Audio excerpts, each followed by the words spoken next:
Okay, it's time for a transition to our first panel. And our moderator for this panel is Sophia Ray Pesketh, one of the members of the steering committee for this whole project. Okay, hi. So it's a pleasure to briefly introduce the four speakers for this panel, and I would also like to thank Amy Berman for getting all this organized and getting all these distinguished people to come and present. Okay, so the chair of the panel is David Figlio, and he's director of the Institute for Policy Research and Orrington Lund Professor of Education and Social Policy at Northwestern University. He coordinates the National Science Foundation Network on the use of administrative data to improve education research and policy. And as well as being the chair, he will give a presentation on the uses of administrative data in education research. And then next up is Eric Hanushek, who is the Paul and Jean Hanna Senior Fellow at the Hoover Institution of Stanford University. He's been a leader in the development of economic analysis of educational issues, such as class size reduction, high-stakes accountability, and value-added assessments of teacher quality. And his presentation will be on big data, privacy, and educational improvement. And then we will hear from Larry Hedges, who's a Board of Trustees professor at Northwestern University and has appointments in the Department of Statistics, the Department of Psychology, the School of Education and Social Policy, and the Institute for Policy Research. He's best known for his work on meta-analysis and its application to evidence-based policy, and he will talk about using big data in education. And then finally, we'll hear from Chris Chapman, the Associate Commissioner for the Sample Surveys Division of NCES, the National Center for Education Statistics, where he has worked for nearly 20 years. He will speak about the integration of administrative record and sample survey data at NCES. Okay, so my intention was to be very brief to give time for the speakers. Thank you.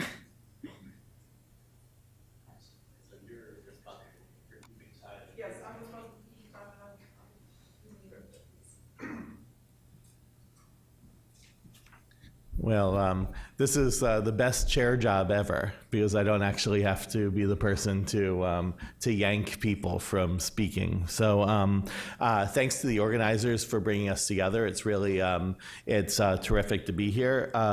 My purpose, task for this the next 15 minutes was to provide mostly the pros of this discussion, some of the pros of this discussion. So Andy was really great in terms of helping also to set up a lot of the promise. We'll leave it to some other people to talk about the pitfalls as well. In case you're interested in this specific piece, Chris Karbovnik and Chel Savanas and I have written a handbook chapter, which was for the handbook of education economics, just was published. Because it was written for an economics handbook, all of the examples in that handbook chapter are in the economics world, but I think that most of the lessons are universal. And so if you're interested in this, then you can read a long paper with lots and lots of citations. There's been, as we've seen and all been talking about, there's extraordinary and exponential improvements that have been occurring over the last several decades in terms of data storage and computing capacity. It's now possible to collect and manage and analyze data in magnitudes and manners inconceivable a short time ago. I'm 45 years old, so I have caught only a portion of this massive wave. But whenever I have graduate students who come to complain about certain types of things, I bring out my history of all the different media with which I've used. By the way, these were anonymized, de-identified data that I could just use as relics now, like mag tapes that I used, and zip disks and old floppies, and each one of these things were the cutting edge but I didn't use punch cards. So some of my more esteemed colleagues can talk about those examples. And now it's our little computers in our pockets. Please turn them off, by the way. Those little computers can do things that are orders of magnitude more powerful and have orders of magnitude more storage capacity than the things that we dreamed about when many of us were writing our dissertations and the like. With this huge capacity, governments have developed large-scale comprehensive data files on all sorts of different topics. Again, Andy was discussing some of these things, from education, health, benefit program, workforce, taxes, et cetera. The U.S. Department of Education, thank you, has invested $750 million to date and more to help states build, populate, and maintain education data, but the data are not designed in a manner that makes them readily accessible and available for scholarly activity, and there's lots of problems and challenges with that. So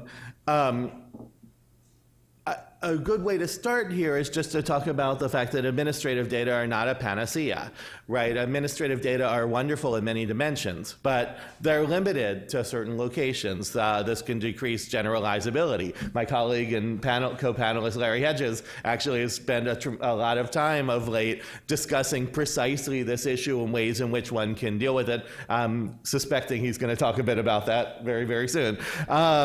They often measure variables that are conducive to program administration, because that's the definition of administrative data, but they're not always ideal for research purposes.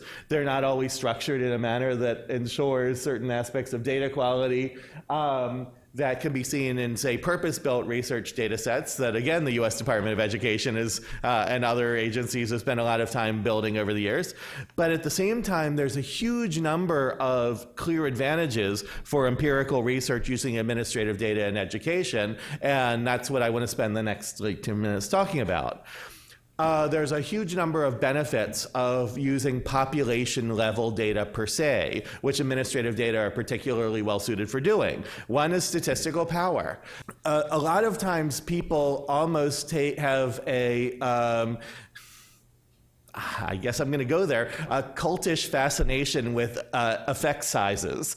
Well, effect sizes are great in a lot of ways, but many people think, okay, well here, a big effect size good, small effect size bad. Well, I'm an economist. If there's one thing that economics can contribute as a discipline to this whole discussion, it would be this notion of thinking about cost-benefit analyses. And I would much rather implement policies and practices with relatively small effect sizes if they cost pennies on the dollar to something that might have a larger effect size but cost orders and orders of magnitudes more money, for example, or at least we should have that conversation. Well, how are we going to differentiate between effect sizes and statistical significance, which is another type of thing? Well, having big data sets, now I'm not talking about big data, well, you know what I mean, right? Having these large data sets with large numbers of observations allows us to statistically detect small effect sizes that might be highly relevant. In addition to trying to statistically detect small effect sizes that might be really valuable for us, we also want to detect rare events that might be useful for causal identification. When we start these purpose-built data sets, we're not anticipating what something might happen down the road. Some jurisdiction might do something down the road, for example. There may be a natural disaster. There may be something wonderful. All sorts of different things might happen if you have administrative data sets and rare occurrences that are either good or bad. That could be really valuable for analysis. Related to that, we are able to study natural experiments that would be impossible to anticipate, impossible to study prospectively. We can study heterogeneous effects of educational policies and practices. One of the things we're learning more and more and more about as in this room and around the profession is that one size doesn't fit all for education. Well, if one size doesn't fit all, and there are sometimes certain types of individuals under certain circumstances who benefit differentially by different practices, we want to be able to understand that heterogeneity. we can lower the cost of conducting RCTs by virtue of the fact that it's sometimes very, very difficult to follow up over long periods of time with RCTs. By supercharging administrative data with the potential for RCTs with the potential for matching with administrative follow-up. One can link administrative data across domains. Some of the work that I do, for example, involves this interplay between health and education. One of the things that my colleagues and I have been learning, this is the only time I'll talk about my own research here in this talk, is that early health is a necessary condition for certain aspects of later cognitive development, for example. And we also know that the reverse is true, that there's a strong reverse relationship between human capital and health.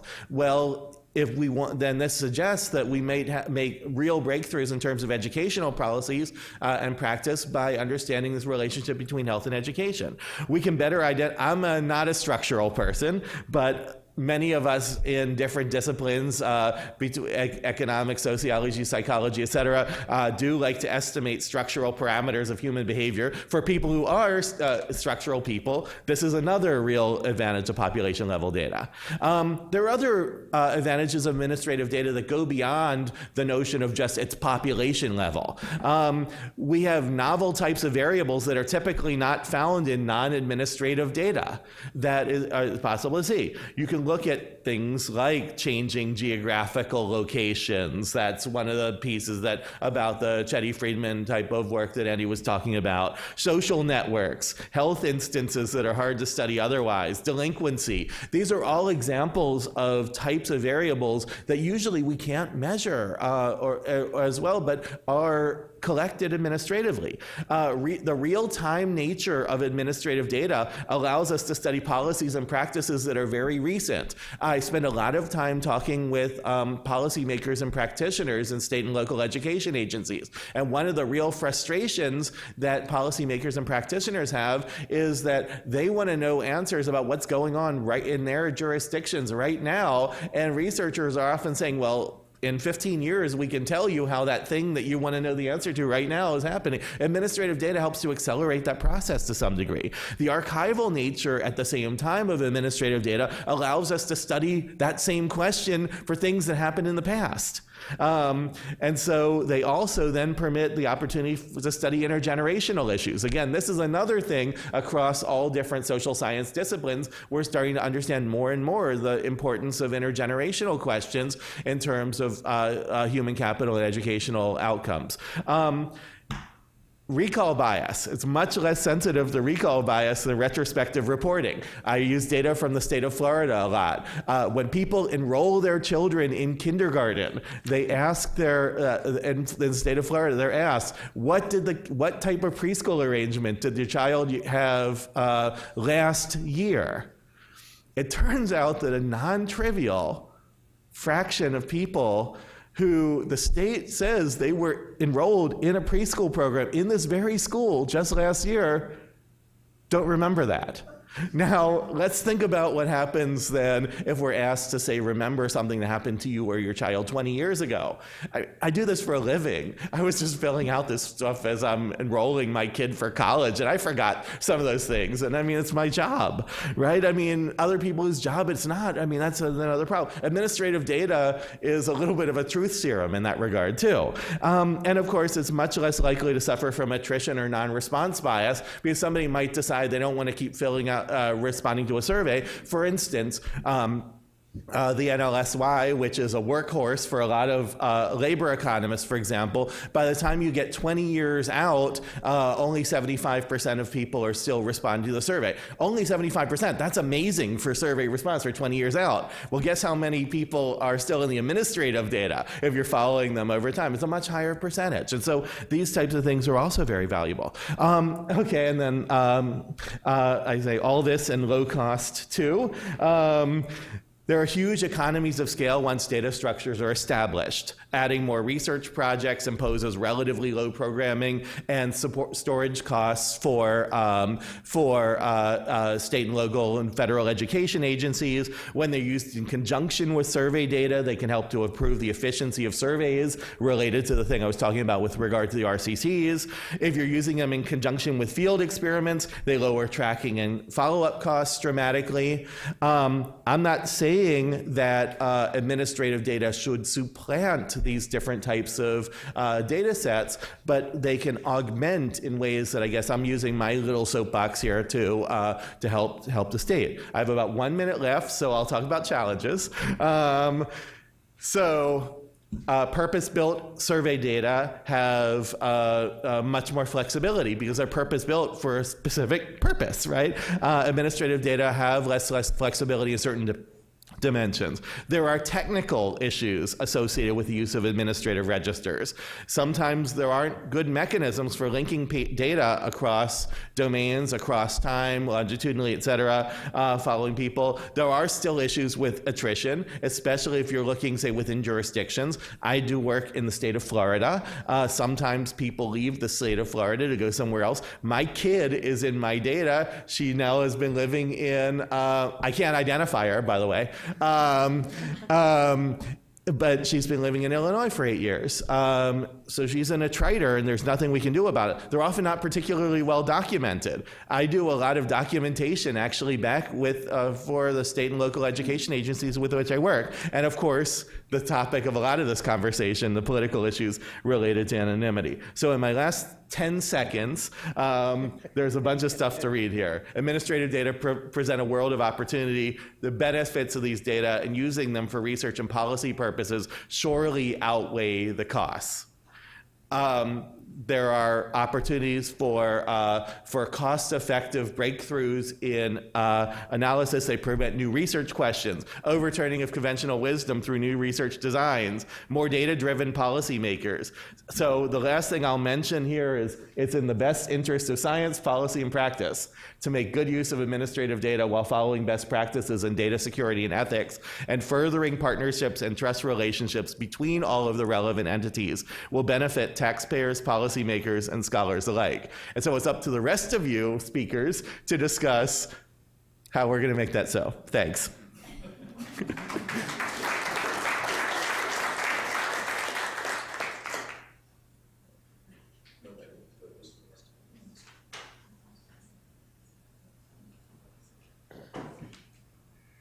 Well, thank you.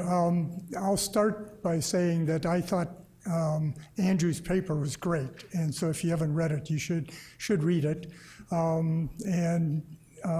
I've gone through David's chapter in quite some detail in the past, and so we'll just stipulate what part of this statement is from David's paper, and that is that we've learned amazing things in the short time that we've been using large-scale administrative data, and it's changed many views of the world by having actual data on them.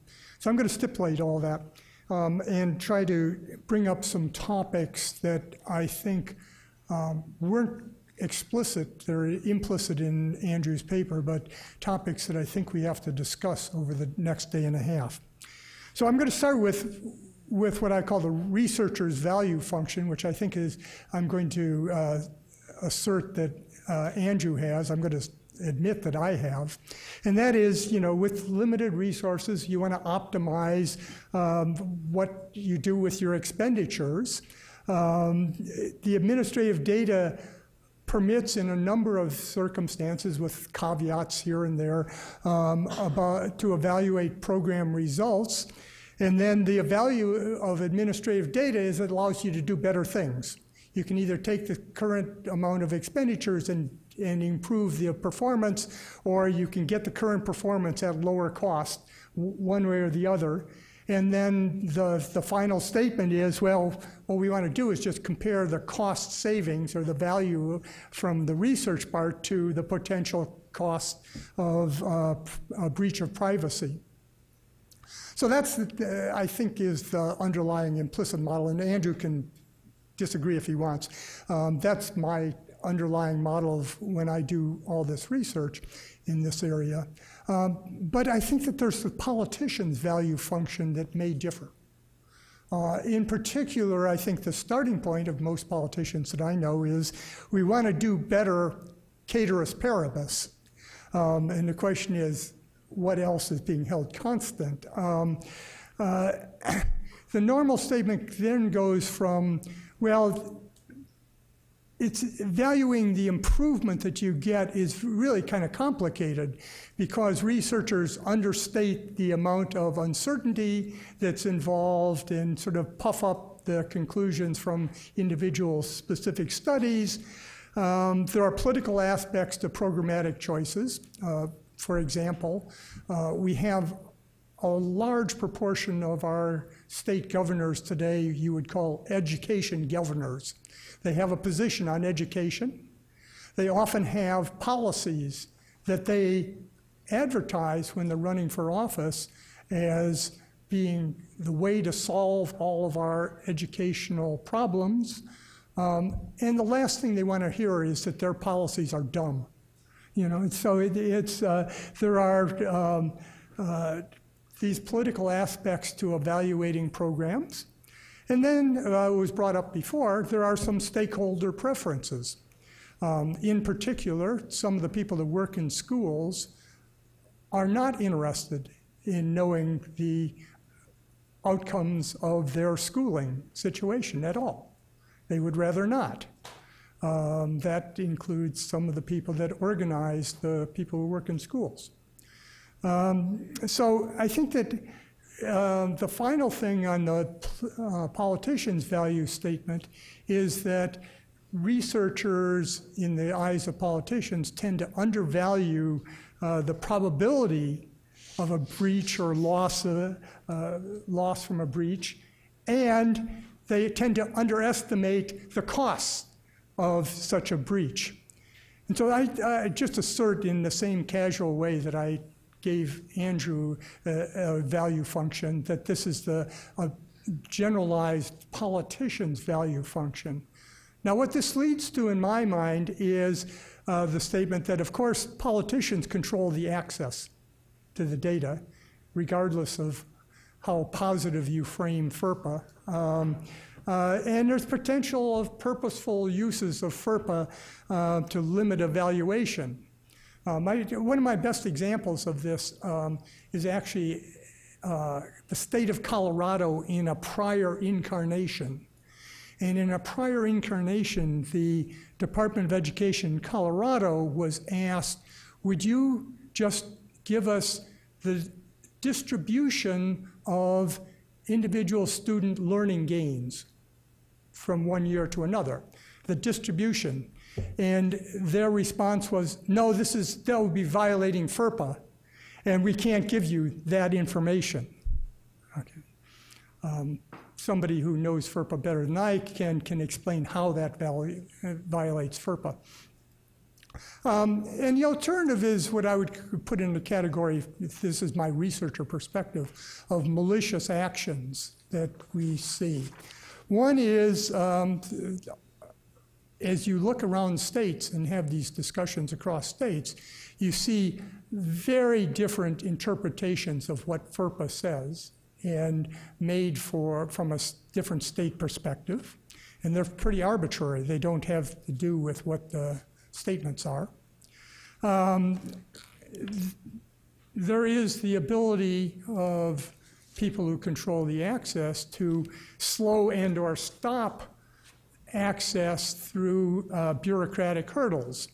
Anybody who's ever tried to get the data from the state of California might understand what I'm saying here at this time, of just one hurdle after another, announcing that, well, of course you have to go through the state IRB policy program in order to get access to the data, even if you've gone through your university's IRB program. And you say, well, how do you do that? Oh, you had to have applied a month ago to do that, and so forth. And then there's a series of what I would call impossible demands that are often made for people who aren't interested in releasing the data. One would be that the researchers indemnify the state against any possible loss, which is pretty difficult for most researchers to do. The second, which violates Stanford rules and I think most university rules, is that they want to have veto power over the release of any research data. Thirdly, they can just put a high price tag on getting access to the data. We will provide it to you for X thousands of dollars if you want. There's a spate of states now that argue that state electrons should never leave the state, that the data can only, if you have access to the data, can only be used in the state of origin, so that somebody from California cannot import the electrons from Texas, where I do a lot of work. I have to, maybe it's a balance of trade argument that I have to go there and buy hotels in Dallas. But, and then there's, as we've discussed, and Susan mentioned, state laws that in fact go quite a bit beyond FERPA. These are all issues that somehow we have to deal with because they're real and they provide the backdrop for anybody who actually wants to use administrative data for good purposes or whatever. So a few other data access issues. There are legitimate blockages of access. You know, state agencies have to at times spend a lot of time and expense preparing data in ways that are suitable to researchers. And they sometimes face bad research. And I would call that a potential legitimate problem. There are political pressures on how the data are used. And then there are the attempts recently that we've seen to degrade the data, actively degrading the data from what it might be. The best one is my quote here from Betty Rosa. Some of you may know Betty Rosa. She is the Chancellor of Schools for New York State, just elected unanimously by the Board of Regents in New York State to that position. And on her unanimous election to the state board, or the Chancellor of New York State Schools, says, if I was a parent and I was not on the Board of Regents, I would opt out at this time. Yes. Encouraging people that it produces a great externality, because the data that might come from her child taking the test has no implications for her child, but by not having the data, it has implications for whether you can use administrative data for any research purpose. And then there are active attempts, and I think at schools and some other places, to encourage giving misinformation. And then there's the sort of what I would call inadvertent degradation of data, which is mistaken views of research quality. For example, prohibitions against using any administrative data that crosses the boundary of two different tests. You can never link the tests. So when most states change the tests that they use, they sort of say you can never have really a time series of data on individuals, because that would violate good research, I guess. And then there's this incentives I say incentives to degrade.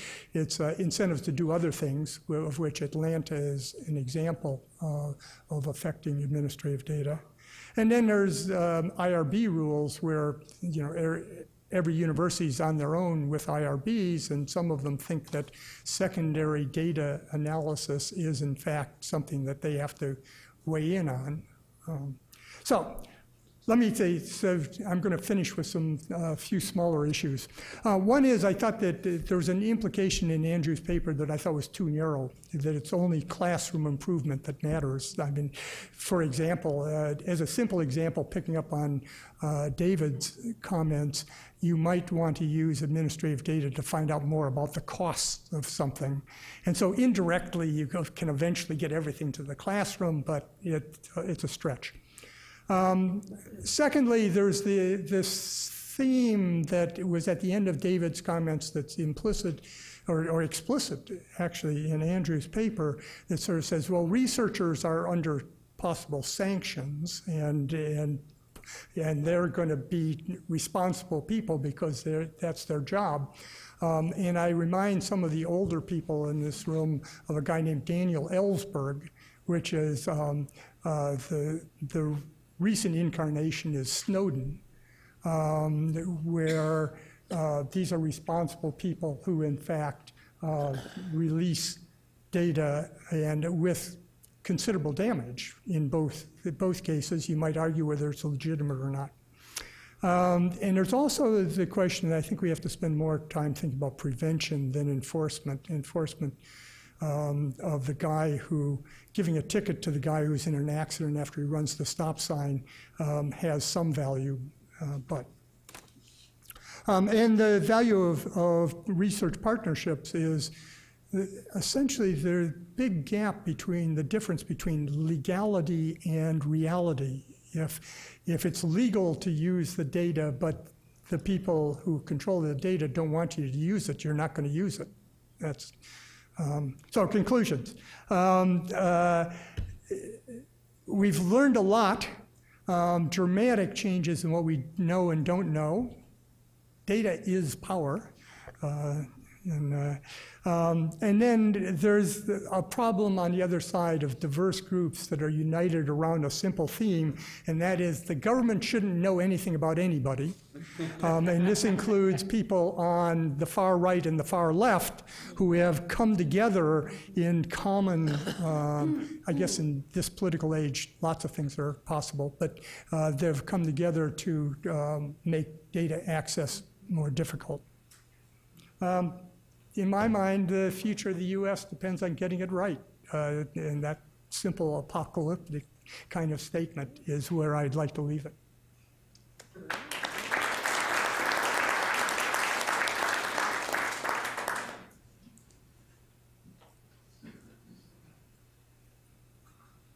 Very good.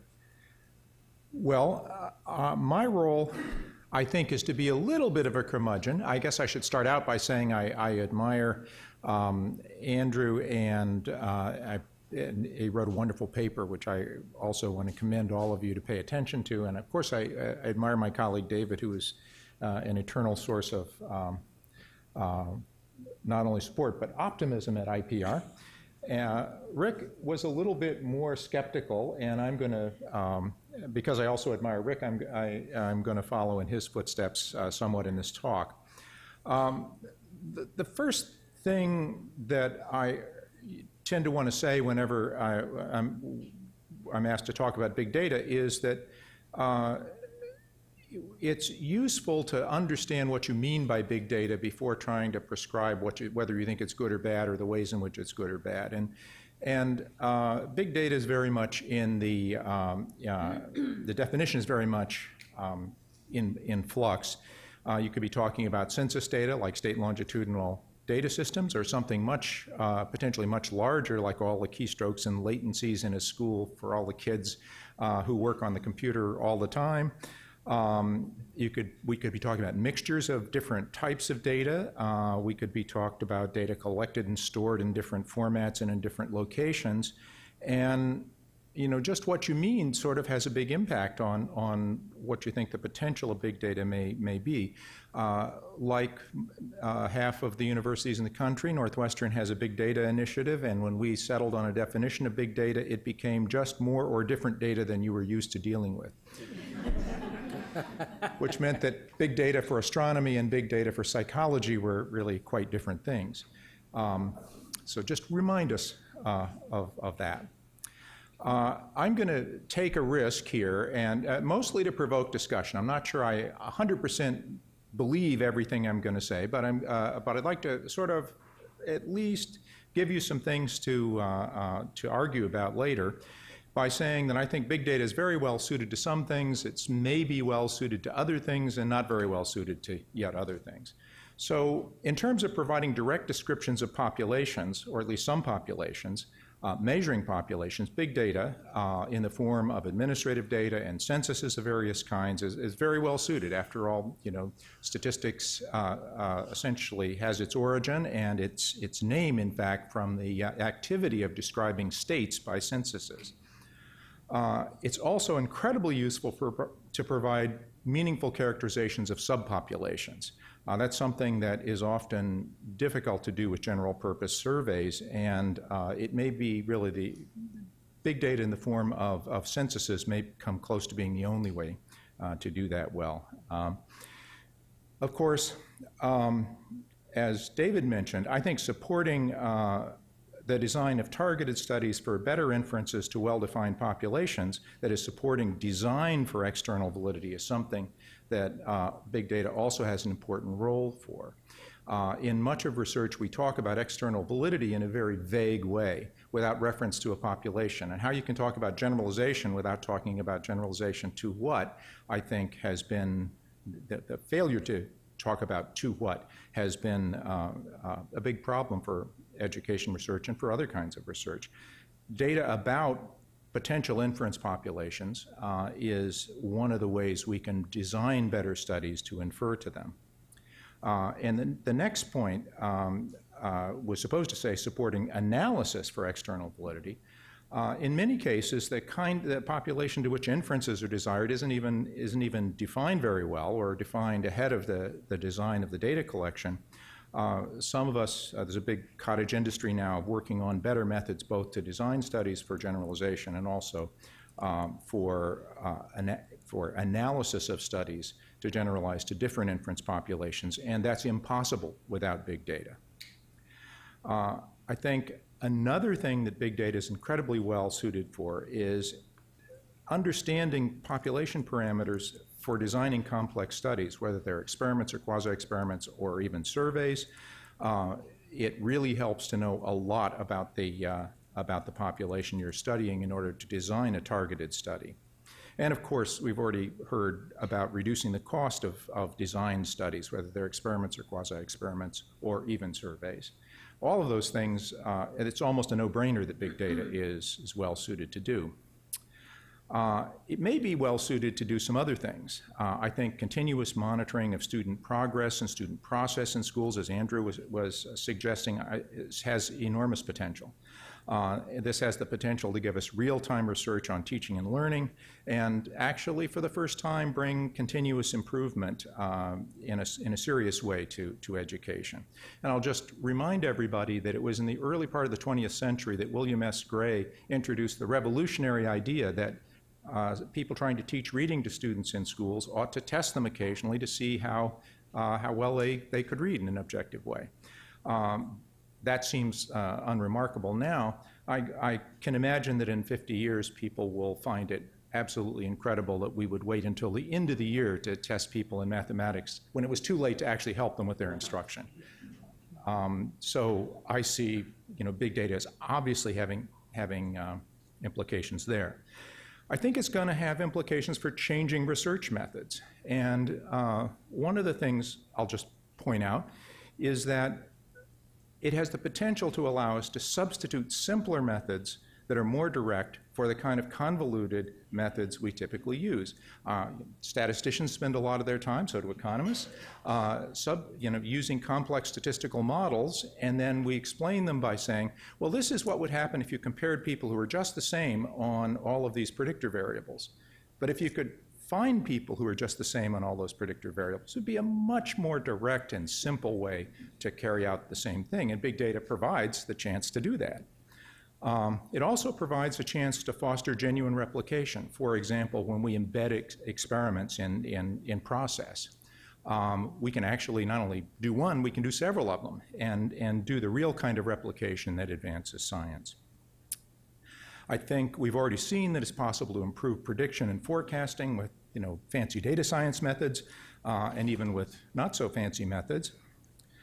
We often talk about big data in terms of anonymized big data, but I think that we also ought to think about big data and the potential it has when people can actually know about other people's data. For example, suppose I'm a teacher struggling in a classroom with a particular set of conditions. I'd really like to know that there are 20 other classrooms, very much like mine, that are struggling with the same issues. I'd like to know who they were, and I'd like to talk with them about how we can figure out solutions together.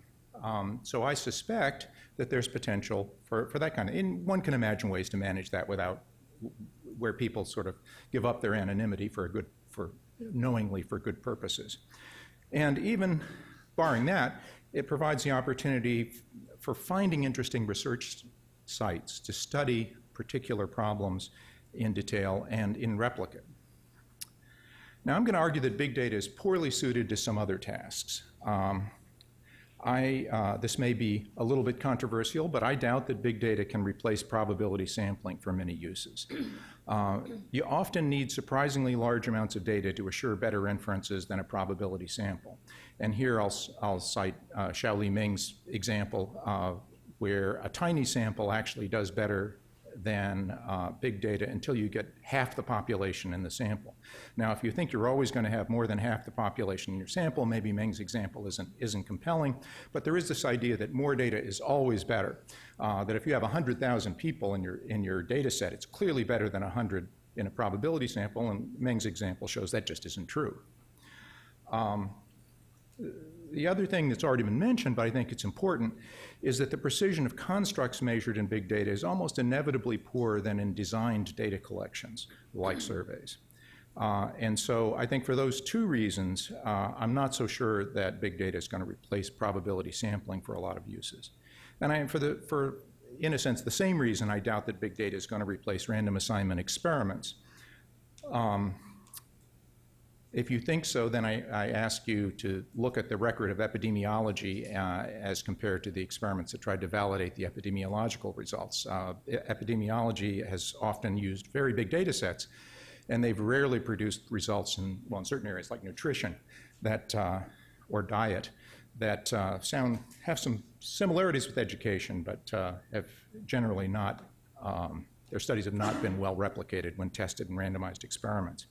Now, I'm not a complete Luddite here. I understand you can do remarkably well with quasi-experiments of various kinds if you measure the right covariates, but they typically aren't the covariates that you can expect to accidentally find in administrative data. It often requires designed covariate data collection, and that just may not be part of the equation in big data. I think it's important when thinking of the gee whiz aspects of big data to remember the multiple curses of dimensionality.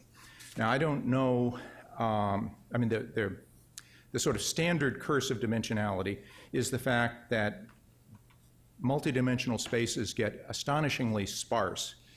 And one of the ways of thinking about that is that if you take a unit cube and put a unit circle inscribed in it, in 2 dimensions, the corners are pretty small. Most of the area is in the circle, is close to the center. In multidimensional spaces, the corners are where all the data is. The limit is all the data is in the corners, not in the middle. And this means that certain intuitions we have that rely on density are just wrong in high-dimensional spaces. Now, there are other intuitions about high-dimensional spaces in which our intuitions are poor, and I had an example of this when I was chairing a committee on salary equity at Northwestern. We had, a bunch of analyses for different units of the university, and there was a very smart guy who did quantitative work himself. This was a guy I respected, who just couldn't get off the point that, well, maybe even if none of these effects are very big, if we just ask how many effects are off in the direction that they seem to be going, there must be something there. And it took, because he was a smart guy and because we all respected him, we sort of went down that road for a while. And it really turned out that the essence of his intuition was all about signs. You know, if you're in one dimension, there's, you know, two signs. And it makes sense to talk about going off in the positive or negative direction. If you're in 10 dimension, there are 2,000 signs. And that changes your intuitions. In fact, it makes your intuitions very bad about what might happen. And I believe there are other curses of dimensionality we understand more poorly. Protection against disclosure is a big problem. Andrew has spoken about that, and he's been optimistic. Let me just say that statistical disclosure control requires you to accomplish two things. One is to ensure that the individuals are protected. That is, if in the protected data set you can't re-identify individuals. And the second thing is that the analyses of the protected data give the same answer as the analyses of the original data. Turns out to be real hard to satisfy both criteria at once. And this is a very active area of research. I'm doing some work in it myself. But I just want to point out that the simplest methods of doing, the simplest methods of protection, the ones that are used most widely, as a matter of fact, do a terrible job of ensuring the second point. And just to say what the simplest methods are, disclosure control usually sort of involves cross-tabulating data within units like schools, and then finding the smallest cell in the cross-tabulation. These are called risk strata in the business. And the idea is if the small risk strata are the ones where risk of re-identification is the highest, and so how you can protect against disclosure is to fuzzy up the data in the small risk strata or just delete them entirely from the data set. And deleting them entirely from the data set when they're too small I think is probably the most frequently used strategy. And it probably does a pretty good job of disclosure control. But I'm just going to, we got interested in this when we were using big data, that is state longitudinal data sets for other purposes. And I want to just show you some data. This is just some data about what happens when you analyze the protected data versus the real data from a couple of states. These happen to be parameters we happen to be interested in. And the point is that the biases are 10 or 20%, sometimes 30%. And you know, there are cases that we looked at where the biases were 100%. Now, that ought to give you pause. And you can see why that should be, because in the next picture is actually not Arkansas, but Arizona. And the key thing to look at is the, you don't have to understand anything about these pictures except that the picture right there in the middle is the masking rate of various, I think these, I can't remember whether these are counties or school districts in Arizona, but the key is they're units in which, I think they're school districts, and they're units. And the fact that the pattern of colors doesn't look the same in the population distribution as it does in the masking picture tells you that masking is producing highly non-random subsamples of the population. It doesn't matter much if you just want to know about averages across the state, but it matters a lot if you're interested in things that involve particular smallish populations, say like disadvantaged people, or English language learners. So I'll conclude by saying that I think big data means a lot of different things to different people. It has important uses in education, but it's not a panacea. It's unlikely to replace design data collections for some purposes, and it will reveal flaws in our, as we move ahead, it'll reveal flaws in our intuition. Disclosure control is going to be a big problem, although I think the ultimate answer may be secure data centers, as I think has already been suggested. But in spite of being the curmudgeon here, I think the opportunities are too big to ignore. Thanks.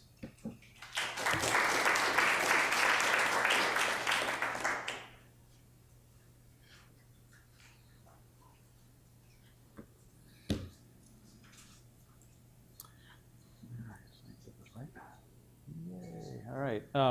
Good morning, and thank you for giving me an opportunity to speak today. over the next 10 minutes or so. I think I got that right with the chair. I will discuss federal government-wide efforts currently underway to improve the use of official data overall. Andrew had mentioned the Ryan Commission. I'll provide a little bit more detail about that at the beginning here. And then I'll talk about sources and uses of administrative data that we use at the National Center for Education Statistics in combination with our sample surveys to improve education statistics. As Andrew mentioned, the Ryan Commission, as this long name masks, was established in March, just recently started to meet.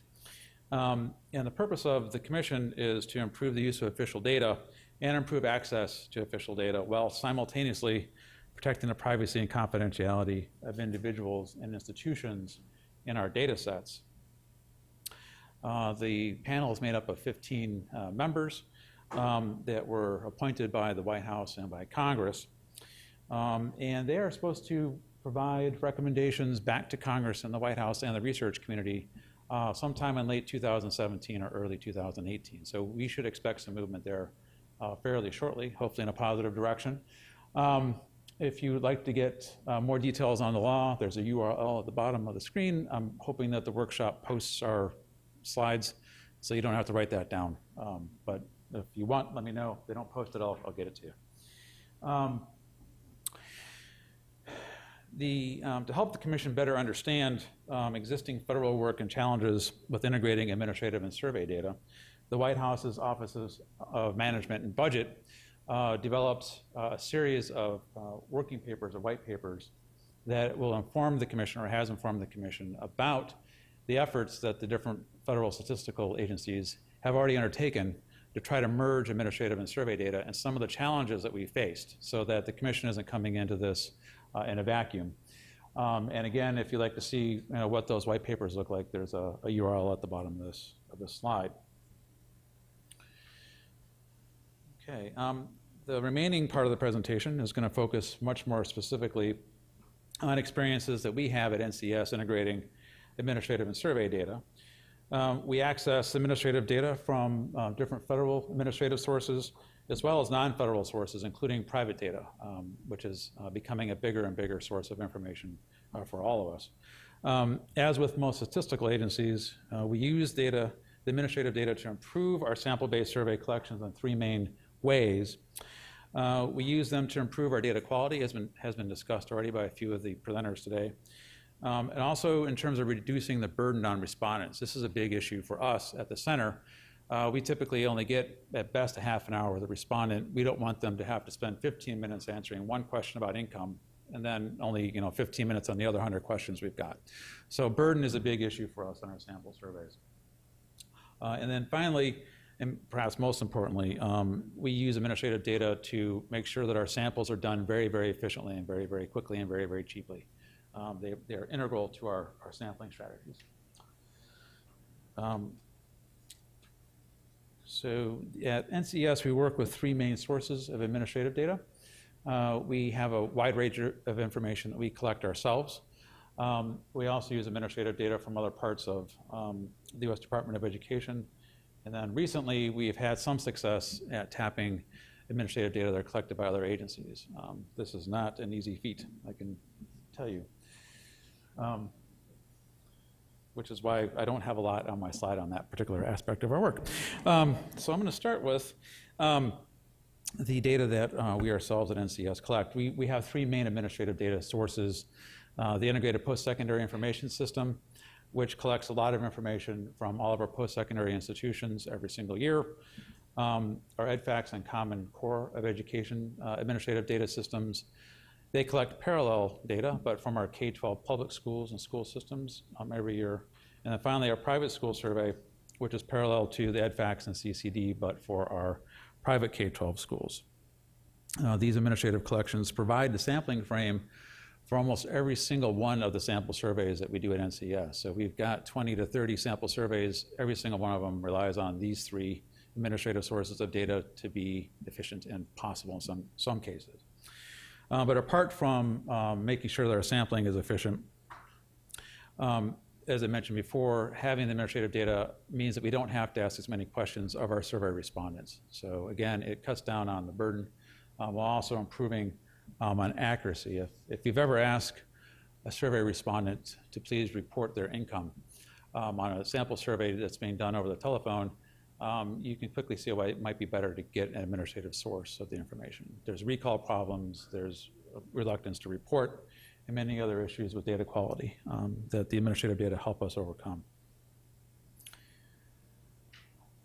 We also regularly use administrative data gathered by other parts of the department. Our longest working relationship is with the Office of Federal Student Aid, or FSA, and we rely on their National Student Loan Data System and Central Processing System, not really for sampling purposes, but to get at really detailed information about student loan amounts and student loan history of students that are in our high school and our college studies, and also to get detailed information about the household income and the contributions that their families are expected to make to their college finances. These agreements that we had to put in place with FSA are relatively straightforward, again, because the legal restrictions around how NSLDS data and CPS data are usable by other agencies are not that restrictive. So we've had a lot of success working with our partners across the agency here. And the same goes for the Office of Civil Rights data collection. Those data are collected every other year from all public K-12 schools and school systems. And they focus primarily on issues related to school safety policies and also programs that are in the schools for things like advanced placement, international baccalaureate programs. So, by having access to these data, we don't have, again, to ask survey respondents questions about them. Okay, so this is the one slide that I've got. I'm working with other agencies. So we've recently started reaching out to the Social Security Administration to access their master earnings file. The master earnings file has a lot of information about, as you would guess, people's earnings and also about their work history. And here's where some of the legal barriers start to mount up for us, and we're trying to work with other agencies. Because of legal restrictions on how Social Security can share their data and restrictions about how we have to process data to make available to researchers, we have to mask the data pretty heavily. And we haven't actually succeeded in getting these data out of SSA yet. But we are going to work with them to do average incomes for groups of like respondents in our surveys. And then we'll use those data to triangulate respondent responses to our sample survey questionnaires. We're also working with the Office of Veterans Affairs to get information about applications that college students make to get veterans benefits, and also how they're using those benefits to progress through college. Okay. We also collect data or use administrative data from non-federal sources. So these are primarily schools and school systems and also private data vendors. For schools and school systems, we work regularly with them across most of our sample surveys to collect information on transcripts so that we get a good, at least GPA history and course history for the students in our surveys. And at the post-secondary level, we rely on the colleges to tell us about the students' loan history and grant history outside of the grants and loans they get for federal aid. So this is in terms of private aid and institutional aid that we can't otherwise get. Questions about FERPA sometimes arise when we are trying to capture these data. Oh, I should probably advance the slide, sorry.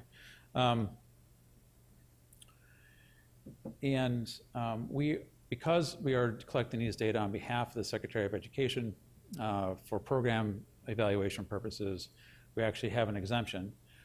So we don't have to ask for active consent of the student or the parent. However, we do spend a considerable amount of time reminding school systems and universities of that fact and trying to make that clear to them because they are under a lot of pressure not to share information in many cases.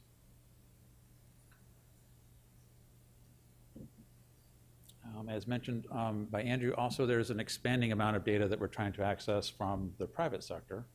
I've listed 3 or 4 sources that we regularly work with.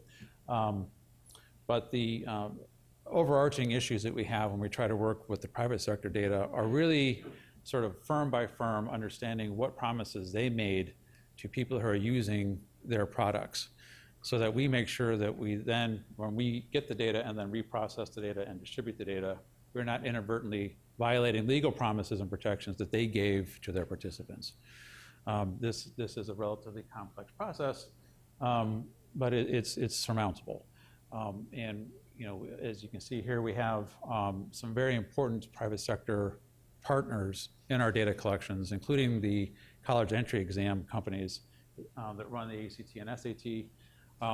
What's interesting, one of the interesting aspects of that collaboration is both agencies promised respondents not to disclose their scores to people that the respondents didn't want the scores released to. So we've ended up actually having to come up with a metric that puts ACT and SAT on a common score framework that you then cannot link back directly to ACT or SAT when you get the data.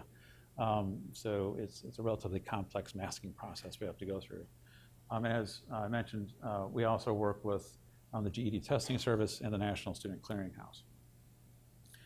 So I've provided at least a little bit of information about what we do at the National Center for Education Statistics to link administrative data, which I sometimes refer to as big data, again, getting into the definitional issue that Andrew had mentioned.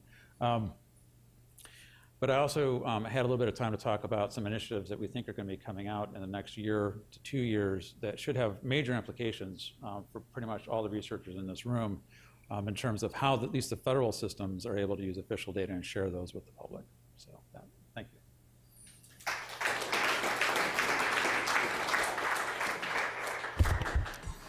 Okay, so now I'd like to open this up for discussion, and also keeping in mind that the product of this workshop will be a report with recommendations on how researchers can make good use of data and how we can ensure confidentiality, student confidentiality. But of course, you can also ask questions to individual speakers.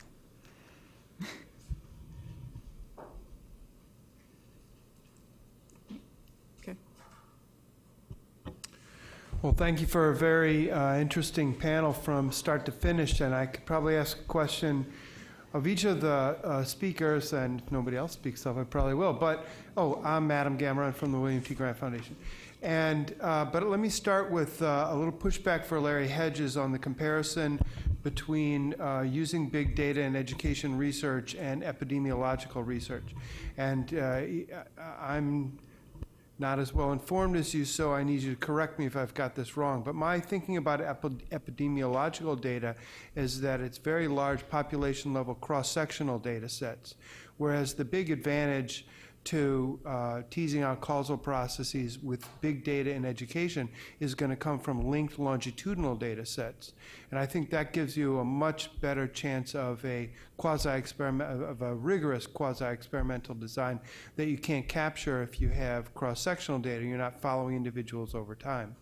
Is that an apt comparison? Am I making an appropriate contrast there, Larry?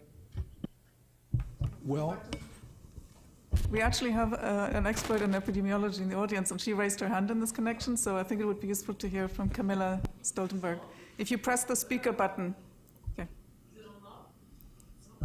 This one? Now it's on, okay. Yeah. Thank you. My name is Camilla Stoltenberg, and I'm from the Norwegian Institute of Public Health, and I am an epidemiologist. So I must say that epidemiology is very much in a similar situation as you're describing here, as far as I can see. We are working hard to get access to longitudinal data and to use those with quasi-experimental methods and combine randomized controlled trials with using observational data. So the whole field of methodological approaches and the requirements for actually being able to not only using transactional data and not being able to say whether an association is causal or maybe causal or not are increasing rapidly. So I think it's not that dissimilar from what we So see I think here. this supports the point that I was making in that Larry's argument that the failure of experimental studies in public health to replicate the findings of epidemiology reflect a different type of big data and epidemiology than we're talking about here. Well, I would just add that it's not clear what kind of big data we are talking about here. and so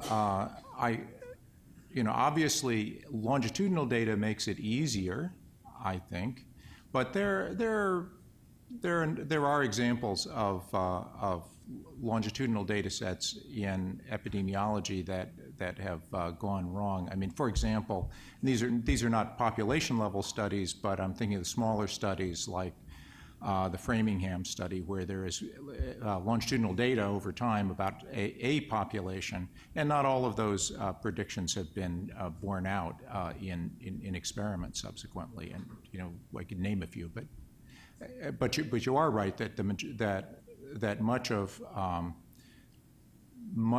the epidemiological data that I think of leading to things that weren't confirmed comes from cross-sectional studies. On the other hand, it's not clear how much of the kind of work that may be done with big data as it becomes available is going to be cross-sectional as opposed to longitudinal, because the cross-sections are going to be easier. So if I may, I personally concur with the various different things that have been said along this thread.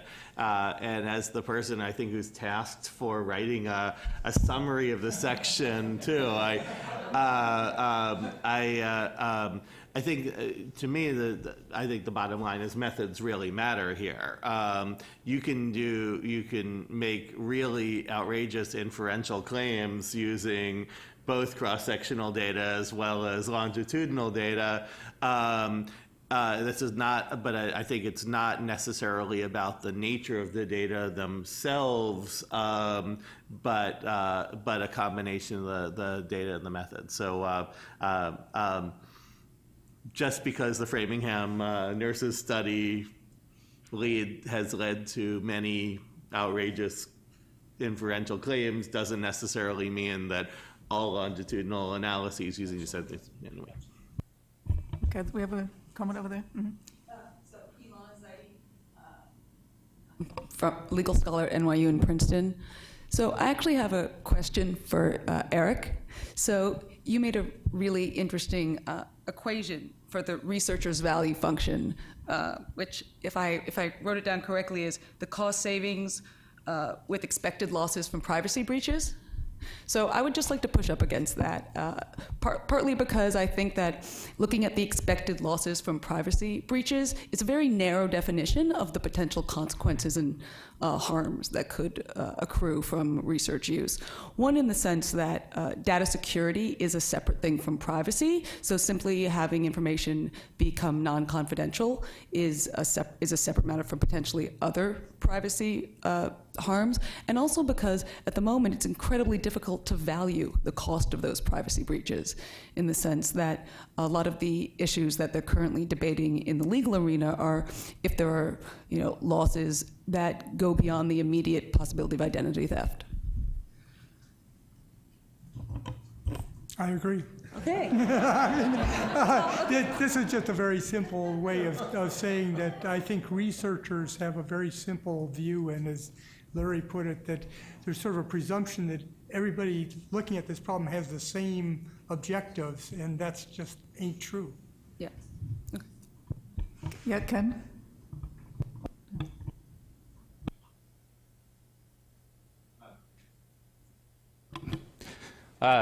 Functioning with technology is challenging. I don't fully believe this, but as a devil's advocate, can I ask a question about administrative data being to some extent sort of dependent variable without independent variable? To what extent can we really make useful inferences about the things we can change from administrative data if we don't have more of what's really going on in terms of the changing educational processes that might be occurring? Well, I'll answer first that in some sense that's right, because administrative data typically do not have extensive background information about families and so forth. On the other hand, I would assert, people disagree on this, but that we've learned a lot about variation in teacher effectiveness from looking at essentially gains of students across classrooms, modified by whatever few independent variables there are there of race or poverty or special education, and that's been very useful. It doesn't tell us how to make what looks like an ineffective teacher into an effective teacher, but it tells you a lot about which kinds of teachers you might want in the classroom, and that itself tells you a lot. Exactly, precisely. And lots of this has been linked in other ways, not to the characteristics of families, but to educational institutions that are training teachers, to backgrounds of teachers and so forth, where you have from administrative records lots of information if you can put it together so that it's not as sterile as you might suggest. I'll add too that of course, most educational processes and the types of practice variables that one might actually want to put on the right-hand side of this equation are not captured in administrative data. But there are certain, it is possible for one to look at specific policies and practices. So one example that Rick, just playing off of what Rick was just mentioning, I think a particularly exciting use of a purely administrative data analysis, looking at ways of helping to improve struggling teachers, was a quasi-experiment that Cincinnati Public Schools did a number of years ago, several years ago, that was evaluated by Eric Taylor and John Tyler, in which they, based on the year of hiring, that determined whether you were going to receive mentorship from a master teacher, for example. So it was all kind of quasi randomly assigned. They knew which teachers received this mentorship at different times, so entirely within the administrative data. And they saw that, again, one can quibble about the measures of outcomes and the like, but one thing that's very exciting is that it seemed like the teachers who received this particular form of mentorship, even the 20-year veterans, experienced apparently permanent gains. I mean, that's a type of thing that could only be done with administrative data. One quick addition, I mean, what's been alluded to, and I think Andrew has part of it in his paper and it's been alluded to, is there are also lots of gains from being able to merge data from different sources, so that Figlio sees birth records and finds out about the health characteristics of people that can then be linked to their subsequent school activities and so forth, so that each individual data set, I mean, who would ever want vital statistics? Well, vital statistics by themselves are almost worthless, with all due respect to those who look at it. But once you can merge it together with other data, you find that you can learn a dramatic amount.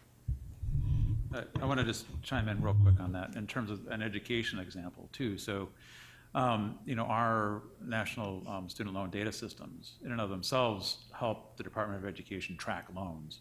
But when we merge them in with our sample questionnaire data that we have from NIPSAS, we're able to then find out, what are the characteristics and problems that students have that might lead them to get into loan default situations. So it's very powerful when you can combine them with other data sources.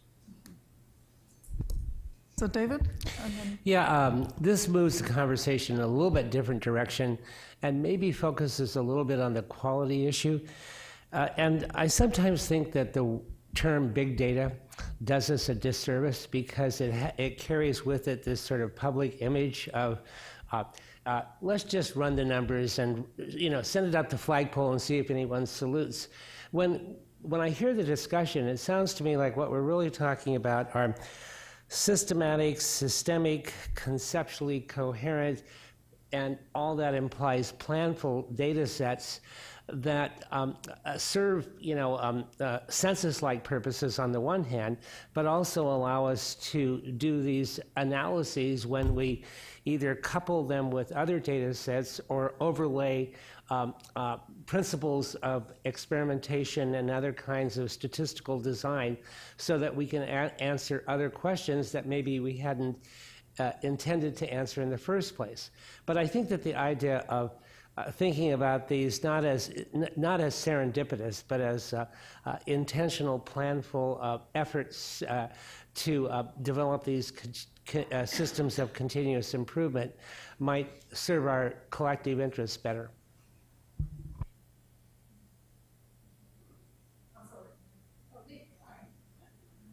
Hi, Karen Douglas again. So I'm going to take us back to privacy issues.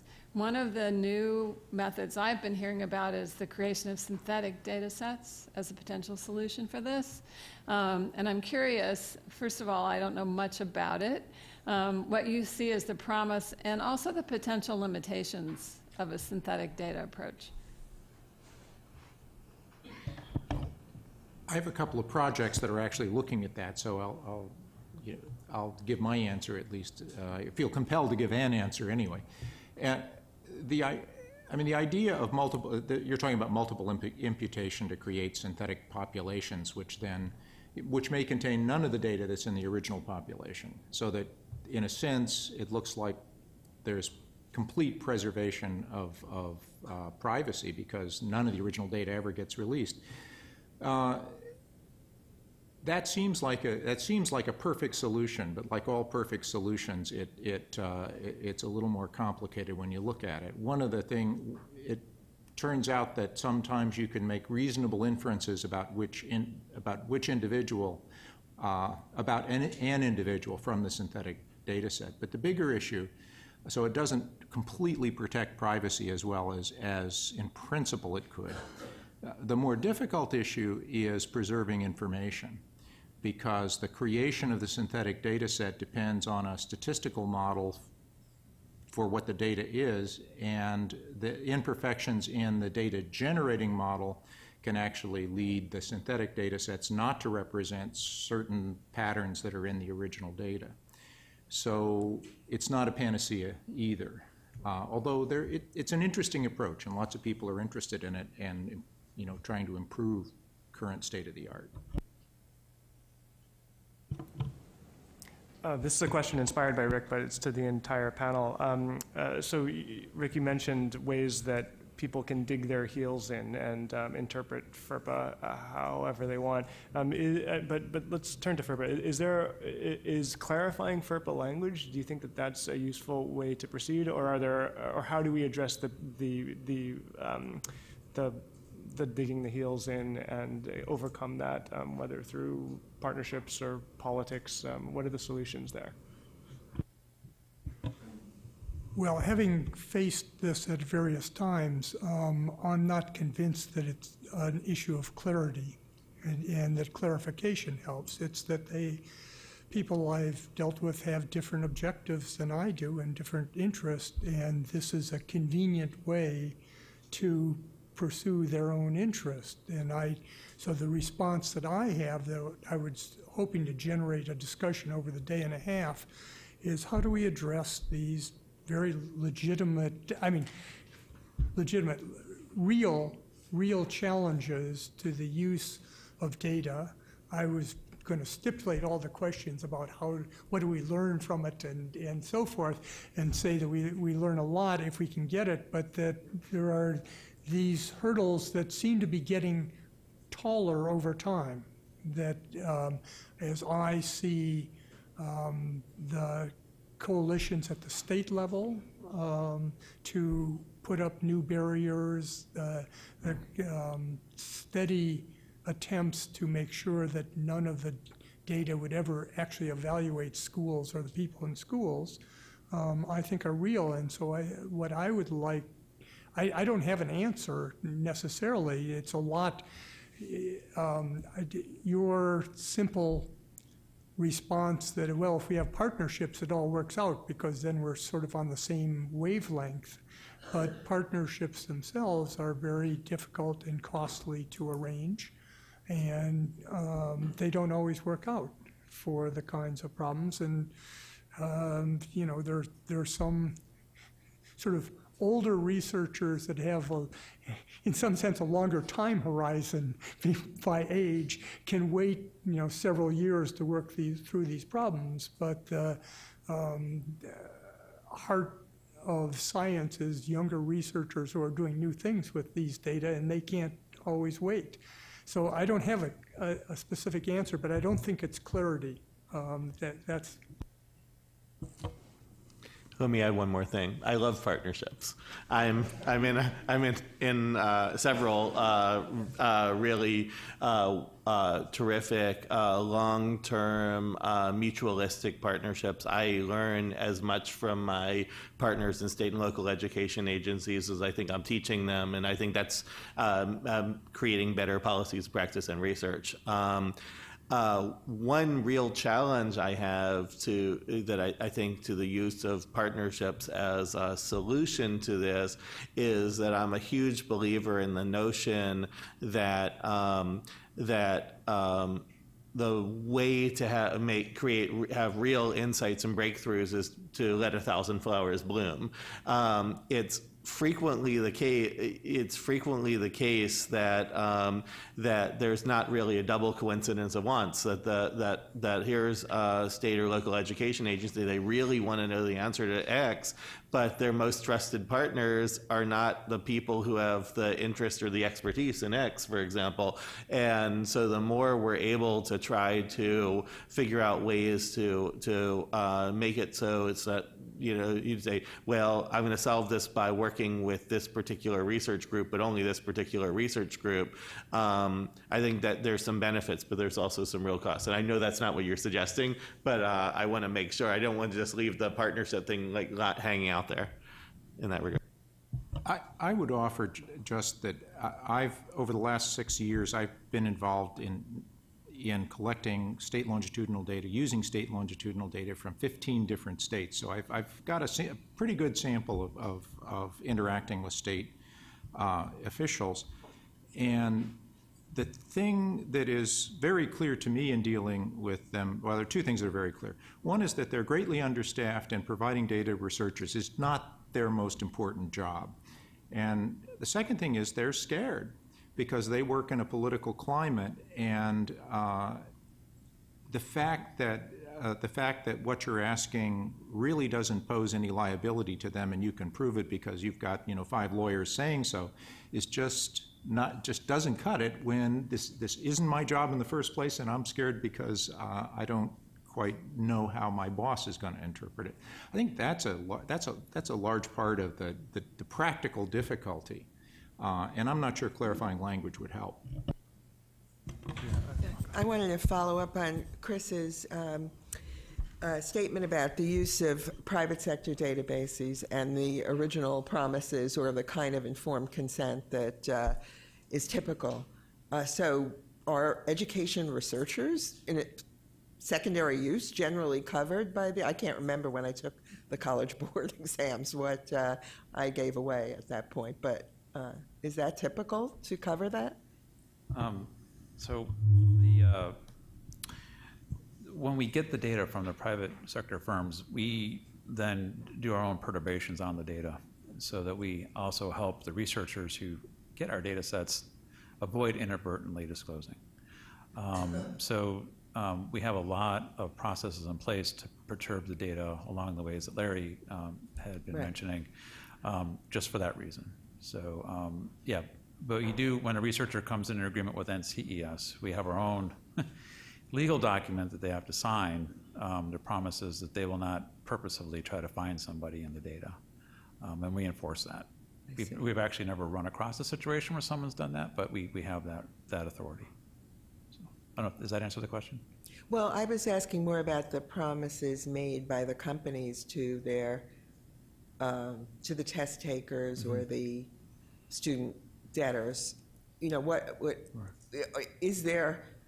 Are the possibilities for secondary use spelled out in those agreements sufficiently, in your experience? Honestly, I don't know. We work with the legal office with those firms to make sure that we are addressing what they think they promised. So, yeah. Okay. I think we have two more questions there in the back, and then you. Okay. Thanks. With respect to partnership, well, okay. So, Eric, Rick, you pointed out importantly that in some ways increasing challenges have been posed to the use of administrative data in education. But I think it's also important to bear in mind there have been many developments over the last decade that have been extremely helpful in making administrative data available. The No Child Left Behind law and Race to the Top, which led to the creation of data sets and ultimately incentivized states to create data sets with linkages between kids and teachers and schools, so the data exists where they didn't before. Organizations like Calder and the Data Quality Campaign, which have pushed states to collect the kind of data that could be useful in education research. And then efforts like, as was mentioned previously, the Commission on Evidence-Based Policymaking, which is trying to normalize the use of administrative data to answer research questions in education and across a range of areas. And I think that issue of normalize is really the key. As you mentioned, Rick, and as other panelists mentioned, I think David mentioned, someone in the state or district research offices says, not my job to get data ready for research. That's the point. That's what needs to be changed, that culture. And hopefully the Commission will help to, the Commission on Evidence-Based Policymaking will help to create that normative climate where using data for research is part of their job. And then I would go back to emphasizing the value of partnerships. So despite the challenges, David, that you articulated, I think the partnership between researchers and whether it's state or district officials, where the questions researchers are asking are of interest to the education officials is extremely promising, and on the William T. Grant Foundation website, you'll find a whole section devoted to resources for establishing research practice partnerships in education. To be fair, I love what the W.T. Grant Foundation is doing, and research practice partnerships are fantastic. So I hope nobody's taking that away from taking that away. My argument is only that there's a temptation sometimes for people to only work with their partners, and partners are not the end all and be all, but they certainly make a lot of things a lot better. Sophia, I think we should, any other questions, we should defer to the general discussion at the end of the day. As long as it's quick and doesn't engender a lot of response.